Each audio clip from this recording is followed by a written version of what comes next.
30 de março de 2020, agradeço mais uma vez a presença do nosso secretário da Saúde, Dr. Humberto Fornari, médico anestesista, mas acima de tudo um cidadão como eu, né, que ama essa terra, que veio de fora e que hoje, pela sua responsabilidade, está aí quase, basicamente 24 horas, correndo e correndo para fazer o atendimento à nossa cidade, ao nosso cidadão, à nossa população e registrar esse trabalho tão bonito a todos da saúde da nossa cidade, né? Muito obrigado a todos vocês, viu? Obrigado mais uma vez ao Dr. Humberto pelo amor, pela dedicação de toda a equipe da saúde da nossa cidade. Seja bem-vindo ao canal 24 Horas e a pergunta já é direta e reta, né? Um balanço do que o que aconteceu e o que o senhor pode falar para nós na nossa cidade de Brusque, nossa região. Bom dia, Banana. Bom dia aos nossos telespectadores.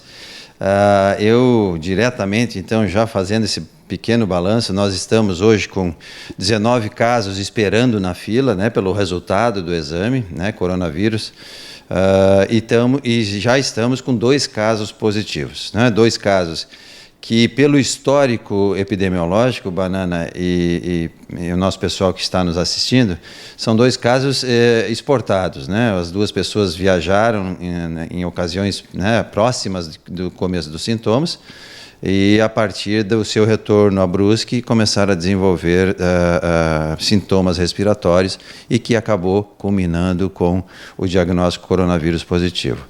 Temos aí esses 19 pessoas em investigação, alguns estão internados em hospital, mas também esses que estão em hospital também tiveram viagem realizada dias anteriores ao início dos sintomas. É claro que a gente fica bastante decepcionado, porque são pessoas que têm um nível intelectual bastante interessante, e que acabaram violando o isolamento, né, ao qual a gente tanto vinha falando, comentando, vocês da parte da imprensa pedindo, solicitando, apoiando, só que são pessoas que, não sei porquê, também não vou entrar no mérito da questão, mas são pessoas que acabaram viajando, essas últimas viajaram para Jaraguá do Sul, já tínhamos caso positivo em Jaraguá do Sul também, e, portanto, quando do seu retorno a Brusque, acabaram também começando a desenvolver sintomas coronavírus. Não temos o diagnóstico ainda, então não podemos precisar que são pacientes coronavírus positivo, mas pelos exames de raio-x, de tomografia, pelo histórico, tudo leva a crer que vão apresentar positividade para o corona. Doutor, está sendo feita uma triagem no pavilhão de eventos da Fenanreco, né? Queria que o senhor falasse sobre essa movimentação, justamente dessa primeira avaliação, como é que o pessoal está indo, o pessoal o que está acontecendo? Nós iniciamos o programa, né, o CT, chamado CT, que é o Centro de Triagem para Sintomas Respiratórios, no início da semana passada, já na segunda-feira, com uma expectativa de um atendimento assim, bastante superior ao qual a gente encontrou no todo da semana. O todo da semana não chegou a 400 pessoas a serem atendidas, algumas com bastante sintomas importantes, foram encaminhadas aos hospitais, né, públicos, e as outras com sintomas mais leves, os quais a gente determinou a restrição de mobilidade. Estão todos cadastrados, né, os que estão com essa restrição, mesmo que o governo que apontou pela liberação do isolamento, os que estão cadastrados, a gente mantém eles em isolamento em função dos sintomas, da sintomatologia que estavam apresentando. Então, desses 19 pacientes, segundo a própria avaliação nossa de final de semana, desses 19, 10 foram dos que vieram do centro de triagem, né? Conversando com o responsável pelo plantão também lá do Hospital de Azambuja, o Rafão, né, mais conhecido como Rafão, ele tem me monitorado das informações. Ele diz que, em média, 2 pacientes por dia vêm apresentando alguns sintomas, né, que chegam até a porta do hospital. Em média, 2 pacientes, mas, felizmente, nenhum em estado grave que precisaria ser internado. Então, temos um paciente internado no Hospital de Azambuja, temos um paciente internado no Hospital Imigrantes, Tivemos um paciente que chegou em parada cardiorrespiratória, agora no final de semana, no Hospital Azambuja. Também foi coletado o exame do coronavírus, porque a gente não pode soltar um diagnóstico dizendo que morreu do coronavírus ou não morreu do coronavírus. Fomos lá, nossa equipe foi lá, fez a coleta do exame e estamos aguardando também o exame desse paciente que, infelizmente, foi a óbito. Ai, ai, quanta tristeza, né, gente? Muita tristeza. Agora, doutor, eu queria fazer uma pergunta para o senhor, o lado profissional e pessoal, né? A gente está vendo no mundo esse vírus tomando conta do mundo todo, né? Então, vem uma reflexão para mim, né, na área jornalística, justamente o sentido de dizer, não quero afirmar isso, mas dá a impressão que a saúde pública mundial, não só do Brasil é o problema, Estados Unidos, Itália, Inglaterra, Holanda, onde você quiser, na Rússia, na Alemanha, todos os países, me parece, para mim, humildemente, essa modesta opinião, que houve, na verdade, assim, não é que houve um desleixo já há muitos e muitos anos com relação à saúde pública mundial. Porque um vírus fazer o estrago que ele está fazendo no mundo, dá a impressão, para mim, pessoa, Hernani Godoy, o Banana, profissional do meio de comunicação, que houve um desleixo já de muito tempo, né? Se eu estiver errado, eu queria saber, dessa minha colocação, se eu estou errado, eu queria saber o seu comentário. Nós estamos vivendo uma pandemia, né? E a pandemia, como um todo, o grande problema que já era uma expectativa seria exatamente o colapso do sistema de saúde mundial. Não estamos e nunca, provavelmente nunca estaremos preparados para uma pandemia, né? Temos aí os históricos da febre negra, né? Lá na época medieval, que dizimou 50% da população mundial. Naquela época não existia absolutamente nada, mas hoje um pouco do seu comentário é muito verdadeiro. Nós temos sim situações importantes, muito nesses países capitalistas, onde o nível de riqueza é muito maior. Temos grandes vantagens do ponto de vista de assistência à saúde terciária, né, que é aquela cirurgia cardíaca, tratamento para coração, tratamento para oncologia, para tudo, cirurgia para tudo quanto é coisa. Mas a pandemia nos mostra a nossa grande fragilidade, né? Que a gente nunca está preparado para um pequeno vírus. Né? Um pequeno vírus, uma coisa microscópica, invisível, que está aí e nós estamos se batendo, matando toda a economia mundial, dizimando com o sistema de saúde público mundial, apesar que muitos países, tipo Estados Unidos, não têm saúde pública, né? Ele tem uma saúde suplementar muito mais apropriada do que a saúde pública deles, né? A saúde pública deles é quase zero. Mas aqui no Brasil não é diferente. Quando entra uma coisa desse tipo, assim, com esse volume todo, com essa intensidade de doença, a gente vê que muito a gente aplica estudos e ciência em cima de novas tecnologias e acabamos, né, como todo mundo, e esquecemos de ficar sempre alerta nas pesquisas de vacinas, de medicamentos para esses pequenos seres que são tão importantes e que estão fazendo um estrago que eu calculo que a menos de 10 anos a gente não vai conseguir recuperar do ponto de vista econômico e social tudo que o coronavírus hoje está produzindo. Doutor, uma pergunta também dentro dessa linha, né? O coronavírus vai ficar no meio de todos nós, né? Para o pessoal entender, se ficar 40, 60, 90 dias de isolamento, o vírus vai continuar e vai ser como o H1N1, a gripe suína, né? Para falar mais claro, o sarampo vai continuar. Quer dizer, o vírus vai continuar. A minha colocação, minha pergunta para o senhor é o seguinte: na verdade, nós estamos em resguardo de quarentena para a saúde pública se arrumar para atender? É isso que isso para mim, porque na verdade me parece que esse vírus vai chegar a grande parte da população. Se não for todos nós, grande parte dela vai contrair o vírus, né? Então a impressão que eu tenho, ela é uma matemática que estão fazendo, ou Entenda o que eu estou falando, né? Você que está nos vendo, nos ouvindo também, porque me parece assim, vamos ficar em quarentena, vamos se arrumar para atender um número X de pessoa, a gente vai atender menos se você ficar em casa, né? Você andando na rua, você vai proteger a saúde pública de outros e tal. Então, na verdade, é como se fosse assim dizer, é um tempo que estão pedindo para se arrumar a saúde para atender as pessoas que forem infectadas, lembrando que basicamente todos nós vamos ser infectados. Essa relação é uma verdade? É uma verdade, sim. É uma verdade parcial, porque o que hoje a gente está tentando produzir com a quarentena é diminuir o pico de volume máximo de pacientes. Exatamente como você falou. Mas a outra questão também é para que a liberação desse vírus seja mais diretamente direcionada às pessoas mais fortes. Então, quando a gente fala em liberar a economia de maneira gradativa, abrindo comércio e coisa e tal, e preservando os nossos idosos e as pessoas com doenças, né, ou chamadas comorbidades, do ponto de vista pulmonar, asma, bronquite, principalmente, diabéticos, né?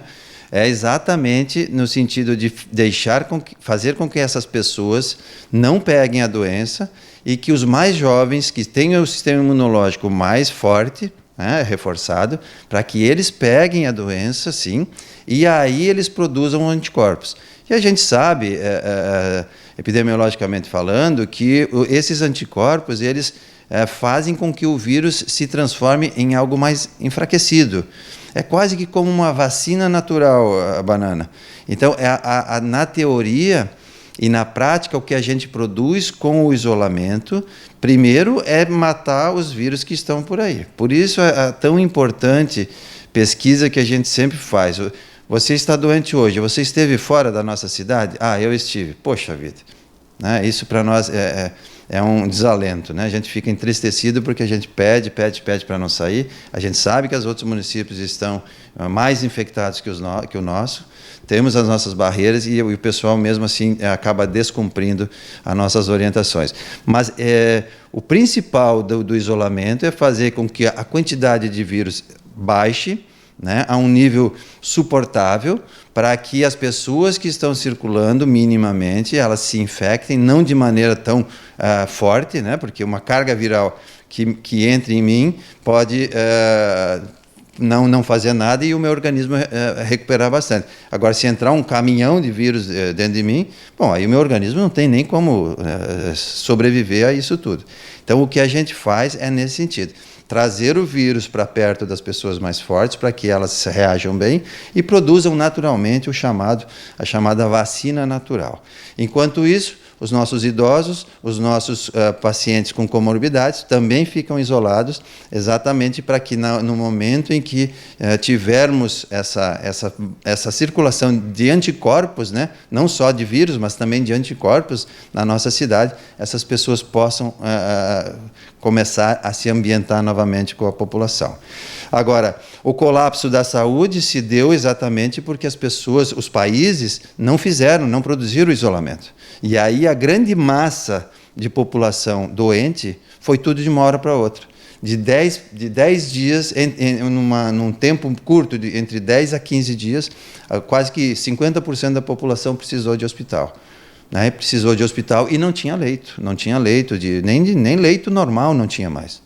Então, foi o que aconteceu na China, foi o que aconteceu na Itália, é o que está acontecendo também aqui no nosso país chamado país mais capitalista do mundo, os Estados Unidos. Está acontecendo isso também ali.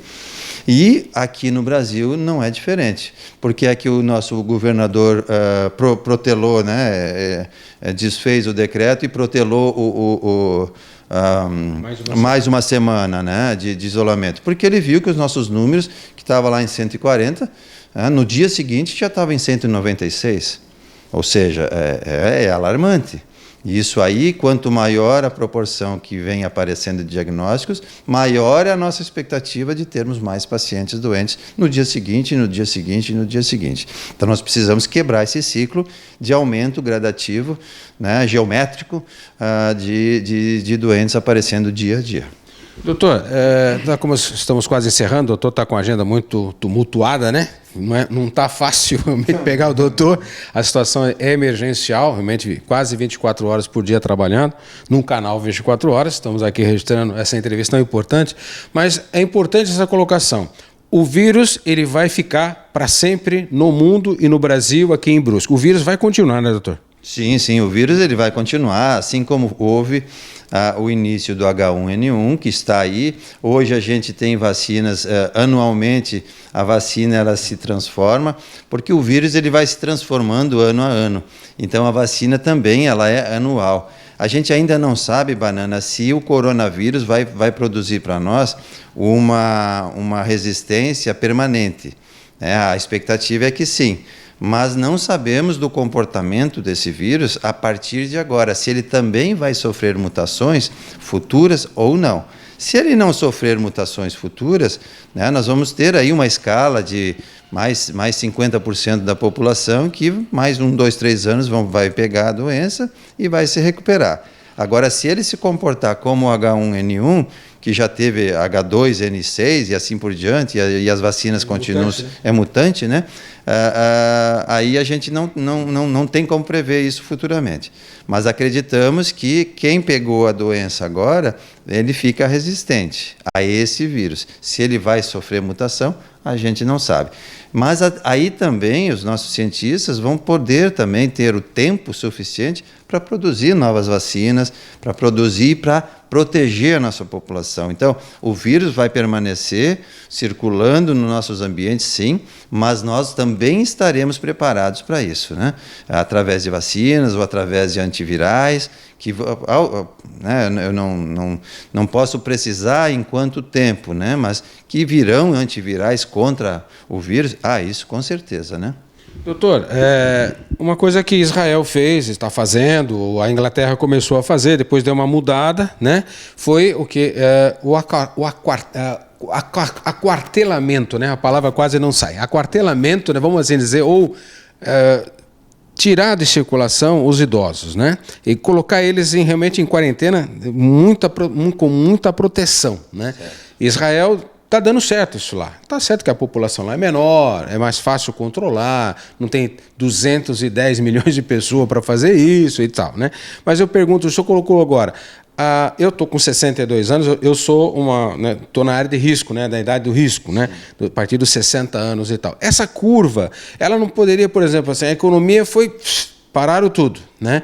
Mas não deveria ser, não poderia ter agora uma abertura, tipo assim, vamos proteger mais ainda o mais velho, né? Que eles têm mais riscos e deixar um pouco a economia andar, justamente porque nós estamos preocupados daqui a pouco, porque como que vai se dar a volta a essa economia? Parou tudo, né? Daqui a pouco o pessoal não tem dinheiro nem para comprar comida, né? Isso é um fato que não é para alarmar, mas isso pode acontecer, né? Então, na verdade, a economia parando, ou seja, o jovem, ou aquele rapaz de 30, 40 anos, aquela moça, parou tudo de trabalhar, a não ser os supermercados, etc., tal, que todo mundo sabe que está funcionando e que não está. Então, a minha colocação é assim, não daria para dar uma implementada agora para proteger mais o velho, né, o de mais idade, tem mais risco, e abrir um pouquinho mais para a gente poder voltar essa economia a começar a andar, doutor? Porque me parece-me que assim, está muito duro, eu sei que tem que estar duro, eu não estou aqui dizendo que eu sou contra o governador, contra a ação de governador, que eu sou a favor de presidente, não é nada disso, não é questão política aqui. É a questão da gente entender que nós estamos convivendo com um problema que vai existir sempre. A gente não sabe se vai ter mutação ou não, como o senhor colocou, é um fato, como outros vírus que nós temos por aí. Só que, ao mesmo tempo, o seguinte, está dando uma mão muito forte em toda uma sociedade brasileira, mundial, para tudo.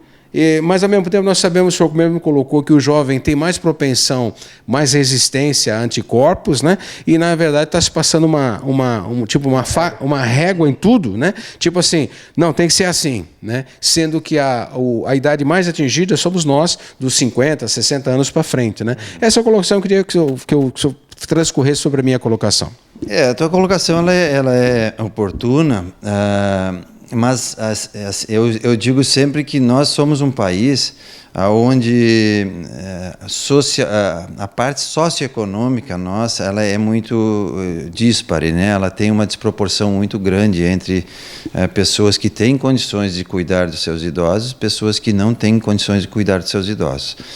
Se a gente tivesse a capacidade econômica de isolar todos os idosos, sim, e nós tivéssemos uma legislação pertinente que nos permitisse esse ato, por exemplo, nós temos aqui o nosso Salão da FENARRECO. Então eu coloco o Salão da FENARRECO e coloco todos os idosos ali. Seria mais ou menos, um aquartelamento seria mais ou menos isso. Coloca todos os idosos, você faz teste em todos eles, os que tiverem positivo você devolve para o lar, os que tiverem negativo coloca tudo ali dentro. E protege eles todos, como tu estás dizendo.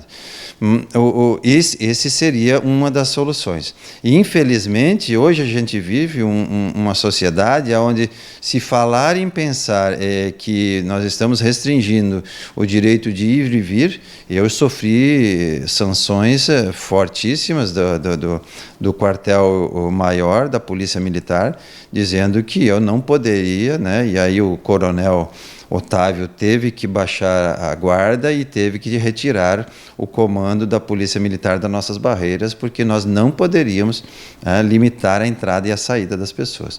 Essas pessoas que eu citei anteriormente, né, se eu tivesse mantido e eu tivesse o apoio do governo, né, militar nesse sentido, e também do MP, porque foi o MP que me mandou abrir as porteiras, né, o Ministério Público. Às vezes é um desserviço, né, que se tem, mas é a legislação brasileira. Tu imagina eu pensar nisso e jogar o quartelamento das pessoas idosas para dentro de um pavilhão que pode nos segurar ali. Acho que, não sei se tu que tem mais experiência de quantidade de pessoas que caibam ali no nosso pavilhão. Mais ou menos, desculpa interromper, mas vamos assim dizer, lotação máxima, né? Estou falando em lotação máxima. Na parte de cima, de 5 a 6 mil pessoas, né? A parte de baixo, mas não, mas vamos falar assim, se for livre, mais umas, vamos falar 4, 5 mil, né? Vamos falar 6 mil, dá 15 a 20 mil pessoas, vamos falar assim, pronto. Né? Aí nós teríamos, né, a nossa população de idosos aqui de Brusque, ela tramita ali em torno de 15 mil pessoas. Então, nós teríamos um local apropriado, sem criar grandes problemas, onde eles ficariam totalmente isolados, com certeza.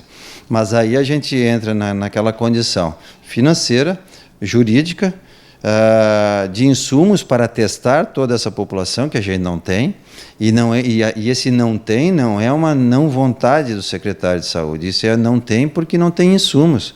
O governo federal, vocês sabem disso, é público, notório. Os testes rápidos só chegarão aqui a partir de meados de maio.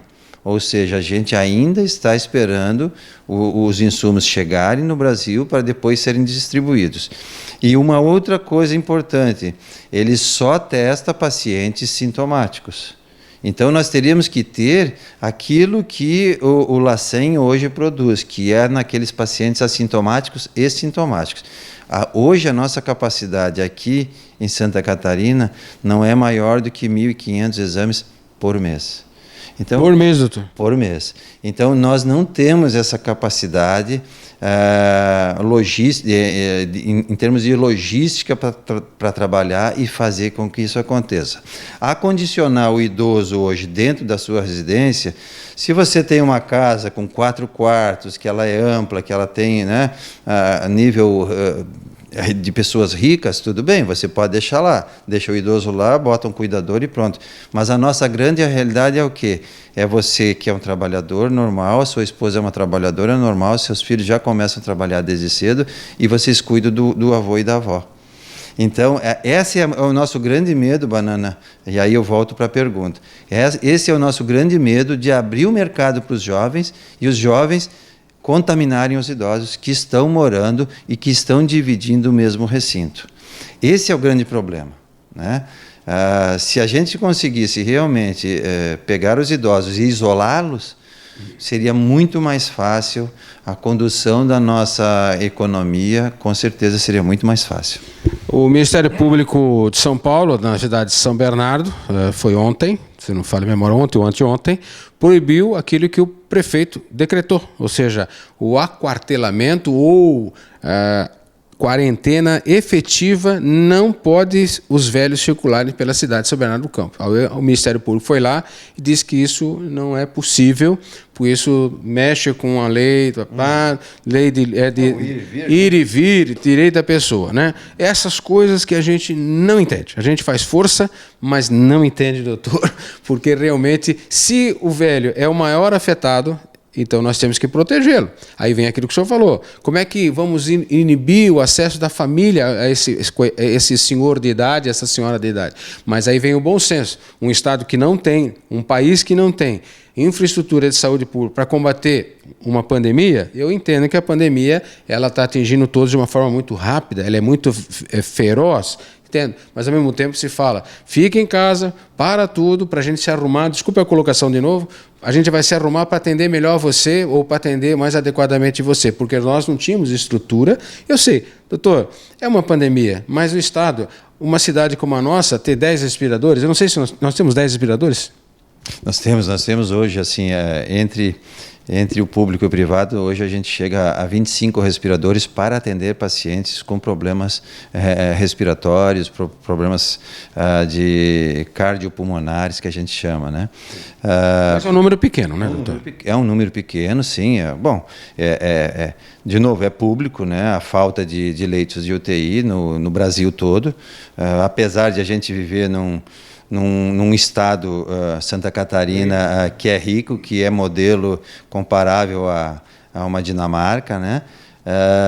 Mas o número de leitos realmente ele é aquém daquilo que a população sempre necessita. E aí eu falo leitos de UTI geral, leitos de UTI neonatal, leitos de UTI pediátrico, né? A nossa cidade tem aqui no Hospital Imigrante uma excelente estrutura de atendimento de UTI neonatal. Você sabe disso, mas, né, a nível público, existe uma falta, uma carência muito grande fora da pandemia. Tu imagina hoje com a pandemia, e aí a gente tendo uma previsibilidade de que, sei lá, umas 5.000 pessoas vão precisar de leito de UTI. Tu imagina? O governador está apontando ali 1.500 leitos para nós a partir da chegada da pandemia. Temos ali em discussão da Cisanvi, né, porque o governo ficou com todo o dinheiro que veio do Ministério da Saúde, ele não vai ser distribuído entre os municípios, mas isso não é uma reclamação, a gente teve o direito de voto nesse sentido, e ele vai monitorar e administrar todos os hospitais nas macro-regiões. Provavelmente a macro-região aqui do Médio Vale vai ficar instalado em Timbó, lá no Hospital Oase.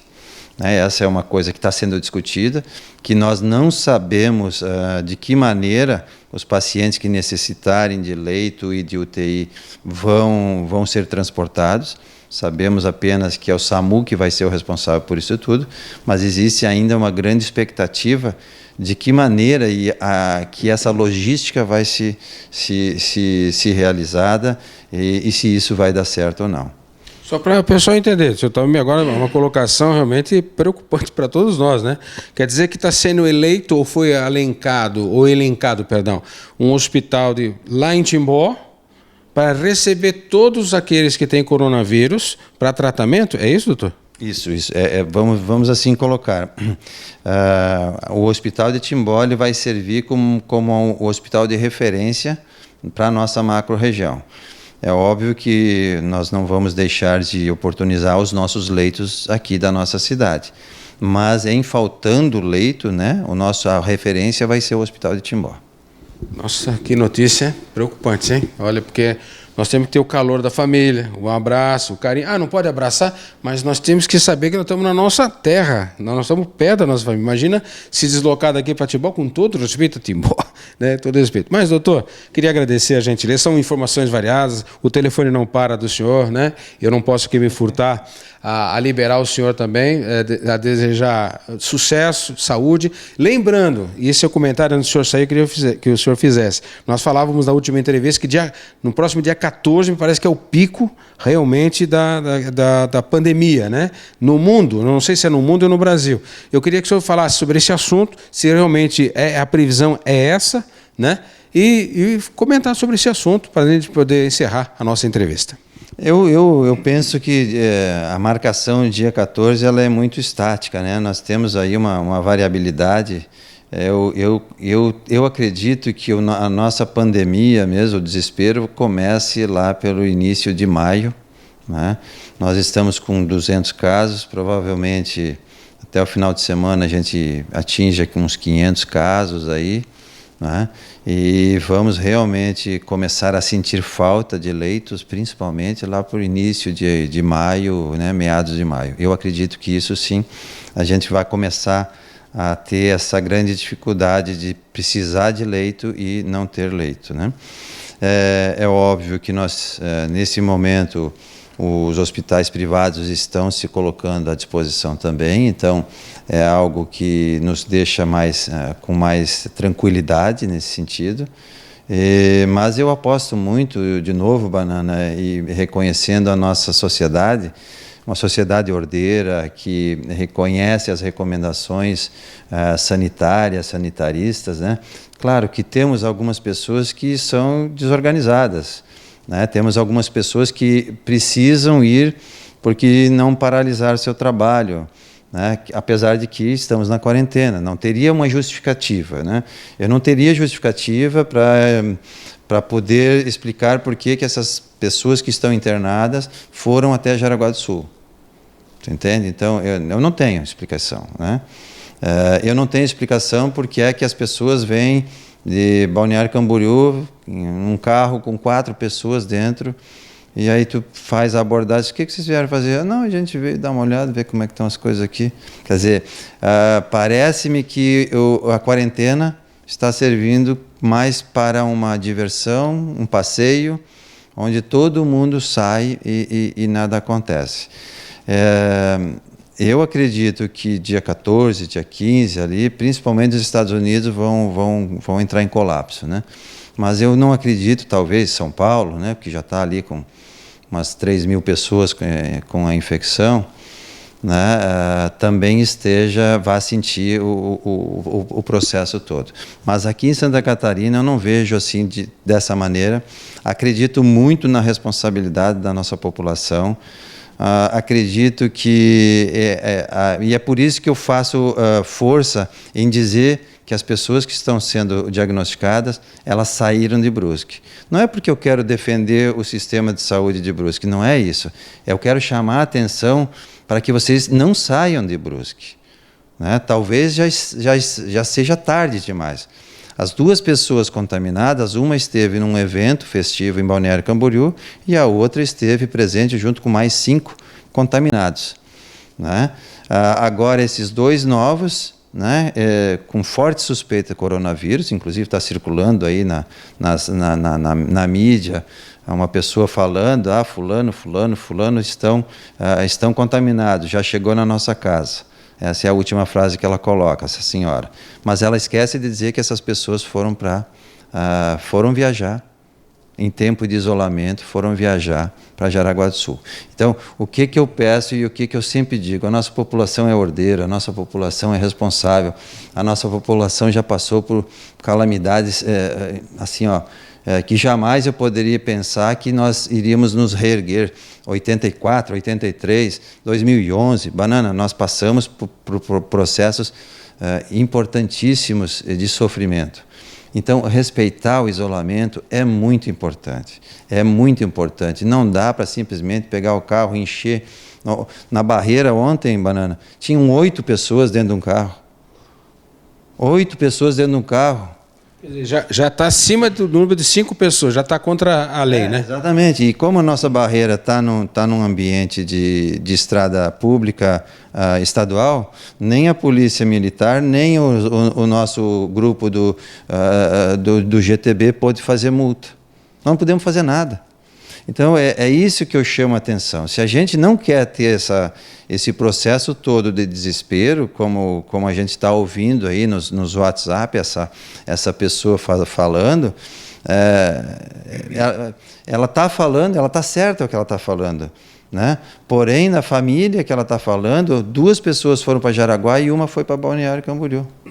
Ou seja, se nós tivéssemos ficado restritos, né, cumpridores da determinação, talvez isso não teria acontecido. Né? E é isso que eu espero de vocês que estão nos vendo, de vocês que estão nos assistindo aqui no canal 24 Horas, que vocês respeitem isso que está sendo determinado.